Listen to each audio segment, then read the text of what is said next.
Hello বন্ধুরা, দেখছো এগুলো কিন্তু কলমি শাক, এই যে ছোটো ছোটো, বুঝছো?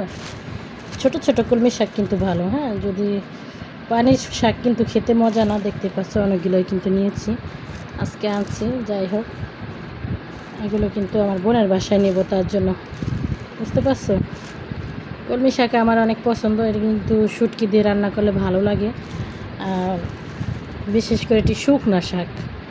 আর পানির শাকগুলো কিন্তু বেশি মজা না। আমি কিন্তু একদম ছোটো সাইজের গিলা তুলে আনছি, বুঝছো? ছোটো সাইজের।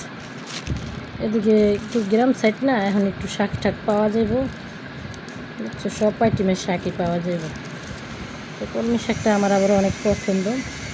যাই হোক, আমি শাক পাতা পছন্দ করি, তরকারি বলতেই আমি পছন্দ করি, ঠিক আছে? তরকারি না খেলে আমার ভালো লাগে না। তো কলমি শাকগুলো দেখছি আর আমার মনে করো মন ভরে তুলে নিয়ে এসেছি। যাই হোক, আমার বোনের জন্য নিয়ে যাব। আমার বোনও পছন্দ করে, শুটকি দিয়ে রান্না করে। তো তোমরাও কি পছন্দ করো শাক সবজি? জানাবা। অনেকে আছে বলবা এগুলো লতা পাতা, ঠিক আছে?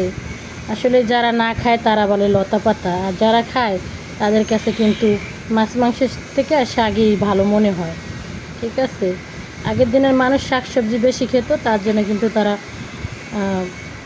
রোগ বালাই কম হইতো। আর এখন কিন্তু রোগে ভরা, ঠিক আছে? শাক সবজি খাই না, খালি মাছ মাংস আবিজাবি খাই, এগুলো কিন্তু রোগ চোখে ভরা, ঠিক আছে? আমরা কিন্তু এই জন্য এই রোগে শোকে ভরা, এটা আর বলতে হবে না আর কি, এটা সারা বিশ্বের সবাই জানে।